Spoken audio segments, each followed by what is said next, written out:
We will be prudent. I'm sure you I will. promise. Thank you, gentlemen, for your testimony. Just a quick question for Sean, then I'm going to open it up to the rest of the panel. I believe what I heard in the middle of your testimony, we don't have your prepared remarks, but what I believe I heard in the middle of your testimony is that HHS has a policy procedure for expansion of essential health benefits for medical advances that is consistent with the ACA. Can you go over that one more time and maybe be a little more expansive as to what that process and procedure is? Sure. HHS, and I can get you the exact statutory and regulatory reference, is required to review the EHBs periodically and report on whether the benefits need to be modified, either as a result of medical evidence or scientific advancements, and to address any gaps in coverage. They, in turn, contracted with IOM to make recommendations in that regard. So HHS makes a determination that essential health benefits have not kept up with medical advances, and they make recommendations for the changes of essential benefits. How does that impact the state procedures we went over with the first two witnesses in terms of who picks up the cost, going beyond an essential health benefits plan, assuming the federal government does not make an exception to their own rules? Yeah, so, I actually want to go back and research that issue because I had some questions about it myself. But my understanding is if, in fact, HHS revised the essential benefits and, in turn, required each state to adopt those revised essential benefits, that the state, in turn, would pick up those benefits and there would not be a corresponding state pickup of the cost of those benefits. And I know that somewhat contradicts what was said earlier, so I do want to go back and revisit that issue. So it is your belief that perhaps this process allows generically across the United States for medical advances in the mandated benefits? Yes. Okay. And if I make sure I understand what your testimony is, I believe your testimony is that the health plans have in place processes by which you determine internally where medical advances are for the greater benefit of your subscribers and for the greater benefit of cost containment over the long term, and that you believe that those processes are sufficient, and therefore that the state legislature should not have a role in mandating basic benefits. I think those processes are sufficient, together with the appropriate oversight of both the state and now the federal government, and the additional layer of the external review process in Article 49. And Paul, was it your testimony? Go ahead. I would agree with that and take the view that, I think government's role is to set, a framework, but then to leave it within the marketplace and with the plans to work through some of it. I know your emphasis has been on modernization and either new services or new techniques. But as Sean mentioned, and I think it really is the case, a lot of new techniques today that are latest, greatest since sliced bread, down the road you find out have some unintended consequences, costs, medical issues related to them, and may get pulled back. And I think of the bone marrow, transplant mandate as an example. That being said, I think the current structure that the ACA sets up allows for plan innovation, allows for plans to add benefits and to do some substitution of benefits. And I think that is a recognition of incremental change for that modernization that you're concerned about. So I think that modernization does occur. It doesn't occur overnight with, banging of a gavel that one bill's passed, but it does occur, as the market proceeds. So I just want to make sure I'm clearly understanding your testimony, that it is more appropriate that the insurers make those decisions and more provided for in a better way under the ACA, that the insurers make those determinations than state legislatures or state administrative agencies required to administer the plans. Is that the essence of what you're saying? Because that's what I'm getting. I would say that's the essence of capturing what the plan options will be, and then the state, as you heard, has 10 products that they review whenever the essential health benefits come up for review, and they make an ultimate decision and choice as to one. And in the case here in New York, when they picked the Oxford EPO plan, there were other options out there, those other 9, some of which had more benefits, perhaps more costs, but they made that ultimate determination. And so I think that's a check and a balance where you have different plan innovations that are out there, different services being covered, and then you have a state review and a state determination. So they made that determination in 2012. Yes, for And from 2014. 2012, I'm sorry? For 2014. For 2014, based upon a plan that was designed at best in 2011. Yes. Okay? So even before it starts, it's 3 years old. And now we're at 2016, and because of the nature of call it the laws of inertia and momentum, they selected the same plan again that has one, I won't call it a minor change, but one change in only one area of healthcare. Wasn't necessarily a modernization. It was sort of slapping their head and realizing that the benefit wasn't appropriate back then. But now we're approaching 2017, and maybe forevermore, or for at least a long time, a benefit configuration that was determined to be essential in 2011. You think that's appropriate? Yes, because I think it wasn't just 2011. I think there are within the plans themselves, what Sean alluded to. No, I understand that. We've resolved the first point that you think that the plans are better equipped to make the decisions for their subscribers. But I'm talking about that which is the minimum mandated for the state. You think it's appropriate to use a 2011 standard for what is the minimum of what's appropriate for the state? 2000, that was a 2012 product for 2014. Okay, 2012 product. And now we've had a 2014 product review for 2017. And you think that's a good thing? There's a lag. I mean, you can carry on. There's a lag between when the product goes to the market and afterwards to try and determine what to proceed with the next year, over the next 2 years, and when plans are filing the rate applications. I mean, I don't think that you're making it sound like, a 2-year lag is a significant earth-shaking change. No, I don't I'm not. believe it is. I'm talking about it being 2016, and the plan that we're using in 2016 is 5 years old, 2011. I understand it was chosen in 2012 for implementation in 2014, but it was designed in 2011, and that's what was chosen. And all of the plans from which the state had to choose were designed in 2011 because they weren't designed after 2011 because that's when the plan was put in place. So it's 2016 right now, and anybody who's living under an essential health benefits plan, anybody who has a guarantee of coverage of their insurance, that guarantee is premised upon a 2011 model. So now it's 2016, and we've chosen a plan starting for 2017 that for all intents and purposes is nearly identical to the plan from 2011.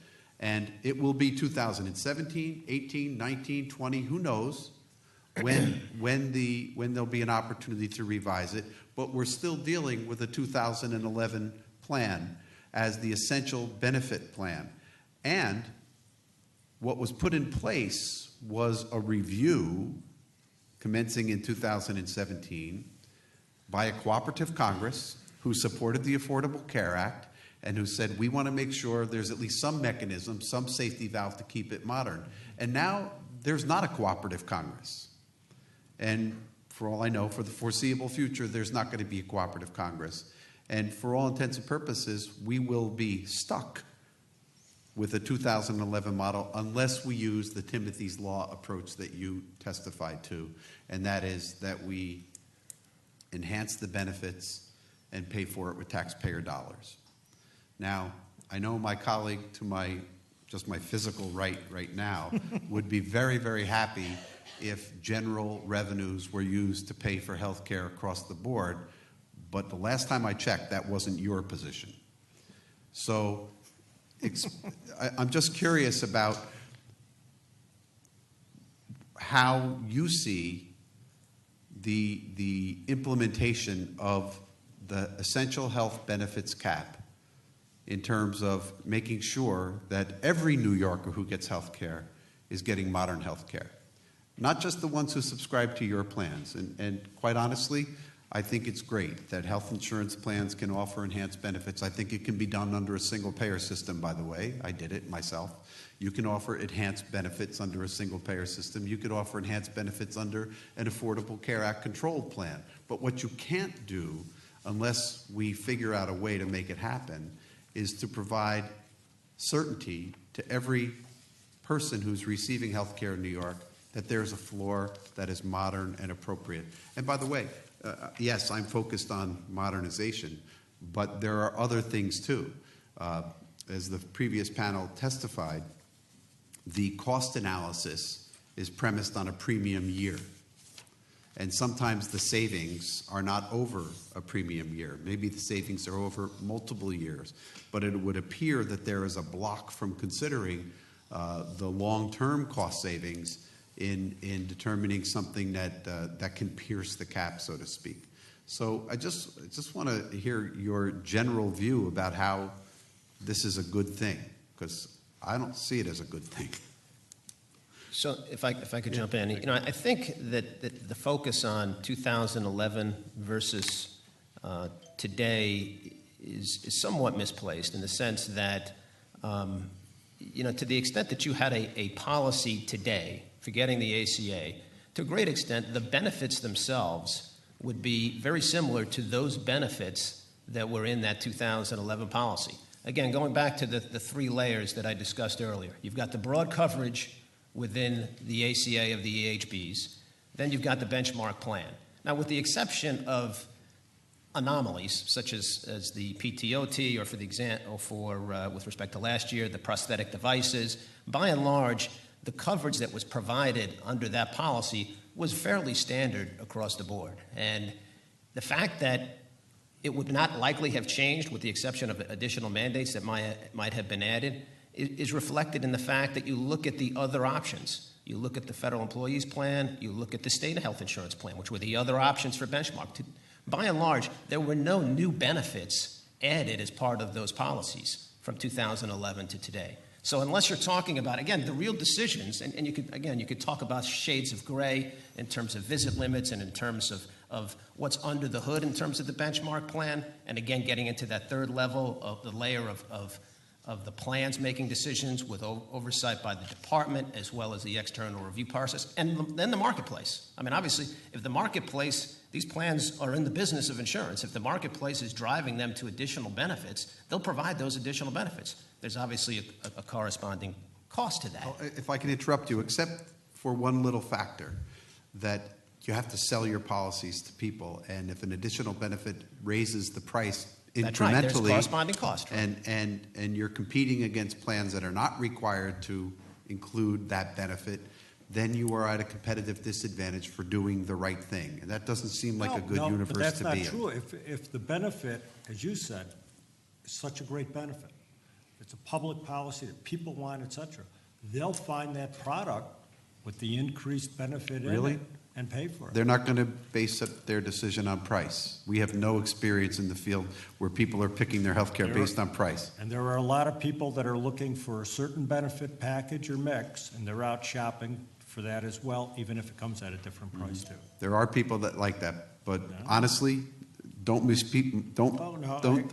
the vast majority of people in the marketplace look at price. Price is clearly a huge factor, but you look at the marketplace in terms of the selection of which plans have been selected. Certainly price drove the selection of certain plans, but you look at more costly plans, Empire Blue Cross, mid-level individual policy, has the second highest number of enrollees, actually in 2015, and the number's still out for this year, of any plan in the state. So there are other factors. Network, quality, customer service. You're right. Price is obviously for a lot of people, particularly those people who had no coverage before, they're going to go to the cheapest. But there are a number of other factors, including the benefit package, that a number of other individuals or groups will gravitate towards. So I want to go back to some testimony that Mr. Mason-Lake offered, and that was that the impact in the first year of the Affordable Care Act implementation here in New York State is that premiums for individual coverage dropped in some instances by as much as 50%. But you pointed out that the corollary to that was also a reduction in the number of plans in the marketplace. No, that was not Oh, testimony. go ahead. Testimony I gave was that, as Sean pointed out, he pointed out that the individual market, that premiums there dropped 50% for the QHP products, which had the standardized benefit package. I pointed out that there were also some other policies that had been sold in the marketplace that had less than the essential health benefit. They had to rise up to that level. So people got richer benefits as a result, but also got a higher premium as a result. Okay. Was that a bad thing?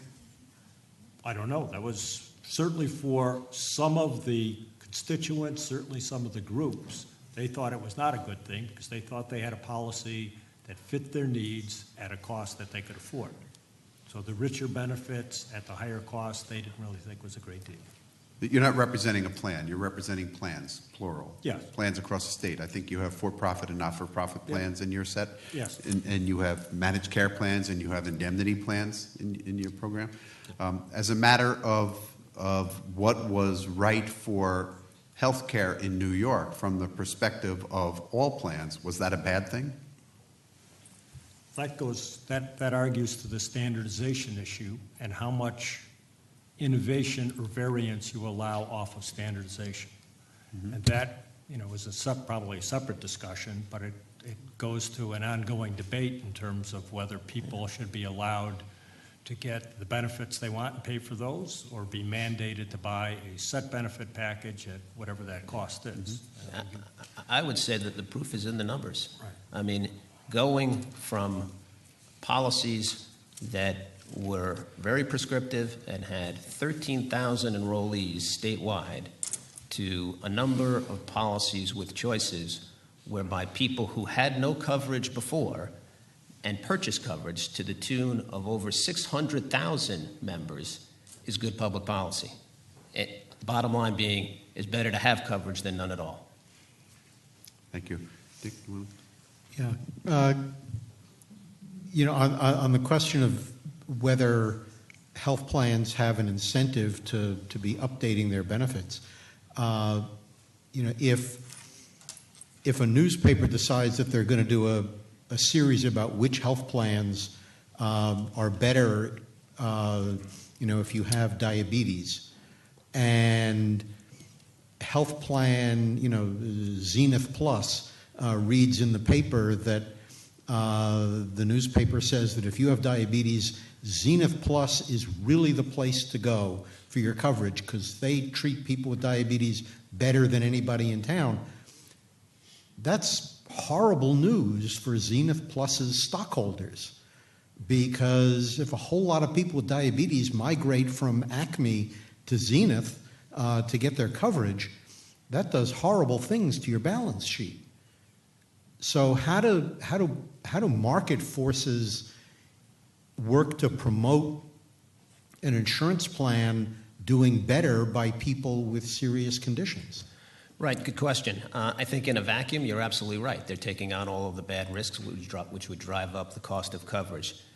However, in this instance, we're not in a vacuum. There are two important features, one under New York law, one under federal law, that provide the offset or the incentive to what might seem counterintuitive.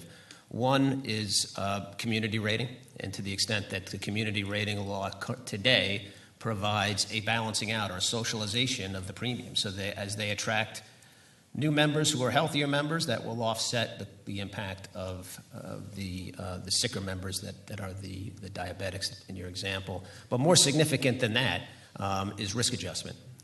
Risk adjustment both previously in New York law under Reg 146 and under federal law, where you have, in essence, a zero-sum game. Those plans that are, and this is perhaps an oversimplification, below a certain index, meaning a healthier population, will be subsidizing those plans that are above a certain that index. so that there is a smoothing out of the risks. So much so, to a great extent, and there's been a lot written on this, that the micro small groups, those groups from 1 to 10, which typically are the worst risk groups, many plans, from a marketing perspective, have gone after those plans under the theory that based on risk adjustment, they will be more profitable. And I think you could apply the same analysis to that diabetic example that you used. Well, that assumes that the risk adjustment system is appropriately fine-tuned. On the question of the individual market and enrollment going up and premiums coming down, seems to me what that reflects is that the death spiral in the individual market driven by adverse selection over a period of, 20 or more years, maybe it was closer to 30 years, finally got reversed largely as a result of the Affordable Care Act, when you had an individual mandate so that so that you didn't have the whole adverse selection death spiral process quite as much. Doesn't that account for a fair chunk of the increase in enrollment and decrease in premium? Yeah. I think the individual mandate was certainly a factor and continues to play out. However, that 50% reduction was based on premiums before there was any enrollment. So they built in a factor for the individual enrollment, to the individual mandate, but to a great extent, that factor was nominal because the individual mandate at that time had a penalty of, I think, $95. So yeah, that had an impact on premiums, but to a great extent, it was nominal. The greater opportunity was when you had prices coming in for products that varied across the spectrum of metal levels as well as non-standard plans. That actually, in year one, that had, in my judgment, had a greater impact on reversing that death spiral than the individual mandate. Although at that point, what a lot of new consumers were buying were products that may have had a lower upfront premium, but they then discovered had very high deductibles and very restricted provider networks.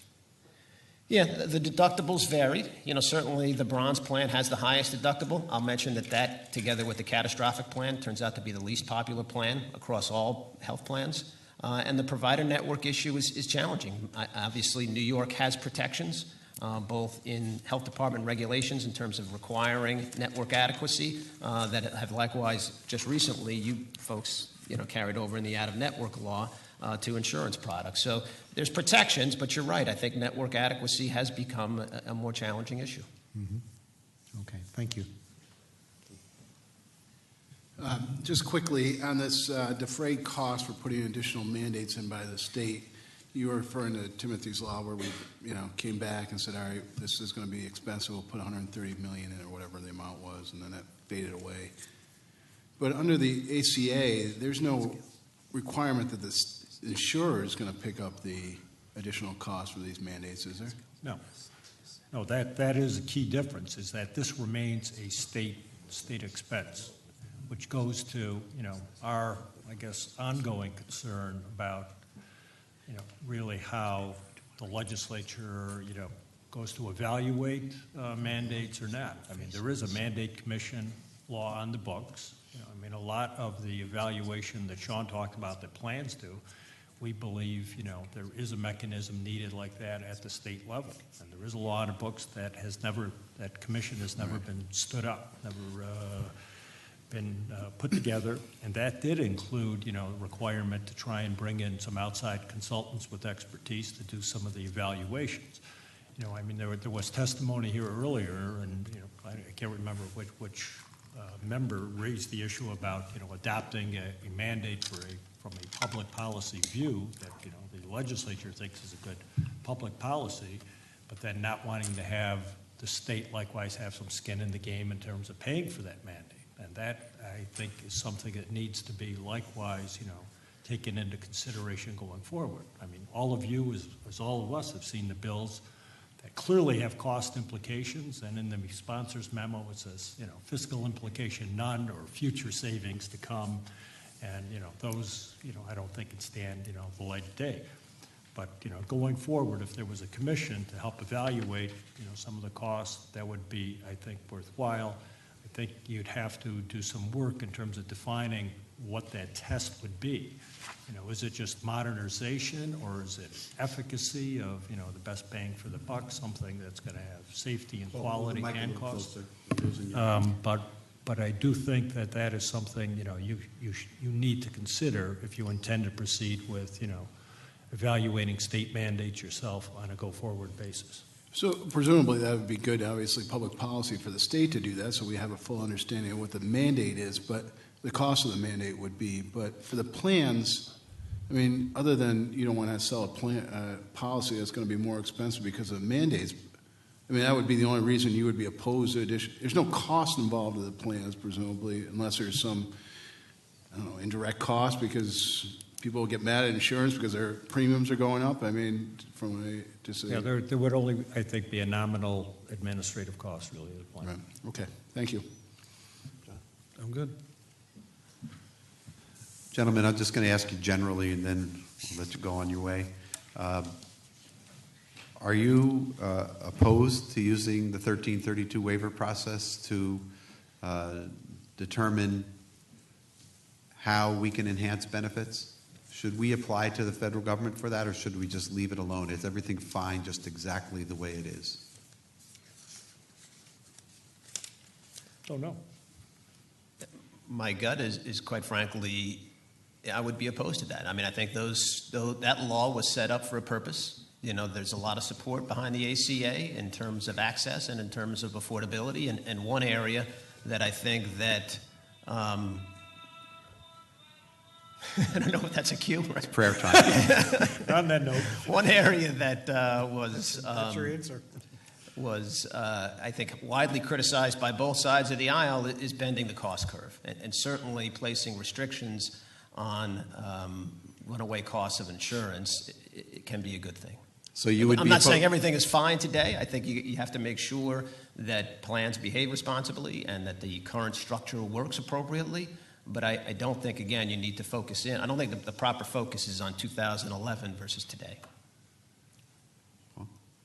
I guess I would want to see what the waiver application really looks like in terms of what anybody's. Well, I kind of enunciated it before in a very general way, applying to the federal, directing the Department of Financial Services, the Department of Health, State of Health, to apply for a waiver to the federal government to allow for the modernization of health care without incurring direct taxpayer costs.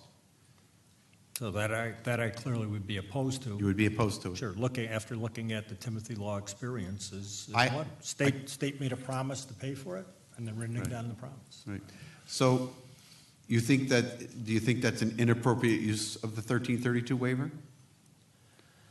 Well, or is it just something you policy-wise are against? Because that's a... No, I think actually, and I want to go down the list of state waivers. None of those other states were looking for a waiver of the state incurring the cost of the mandate. In other words, the federal government waiving the requirement that if an additional mandate was imposed, the state would not have to pick up the cost. I want to go back and review each one of those waivers, but I'm based on just listening to your walkthrough, it didn't seem like any state fit into that category. Well, I guess if you think about a state that wants permission to mandate an employer cost sharing, that could be one. A state that's talking about expanding to a single-payer healthcare system, that could be another. They're looking to use the existing dollars in a particular way. If you're developing a single-payer health system, there's probably no question that you're looking to turn what is the Essential Health Benefits Plan into the Health Benefits Plan, which would most likely be more broadly defined than an Essential Health Benefits Plan is today. So I think inherent in what some of these states were asking for was that. I guess my question to you is, do you think it is an inappropriate use of the 1332 waiver, or are you just opposed as a matter of policy to using that waiver for that purpose? I think most specifically that it's an inappropriate use of the waiver, and I would be opposed to the policy, we would be opposed to the policy, if in fact the purpose of the waiver was to allow the state legislature to pass an additional mandated benefit that is not currently either in the benchmark or essential health benefits without incurring the cost, because the cost ultimately would be borne by the policyholder. Okay. And as I indicated, my, I guess, policy position is being opposed, like Sean, to the ability to use the waiver to adopt additional mandates without having state having to pay for the cost. But secondly, I think programmatically, I think if you look at the waivers to date, they've been broader policy or programmatic changes than as limited or targeted as you're talking about.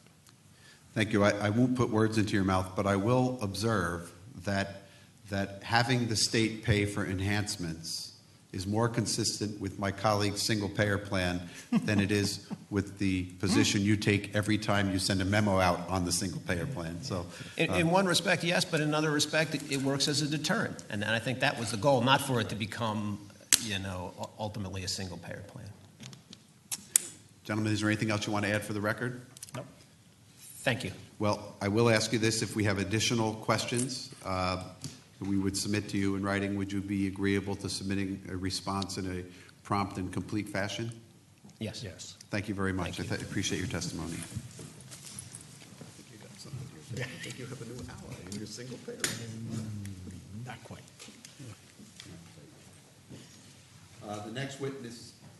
The next witness is the co-founder of Healthcare for All New York campaign,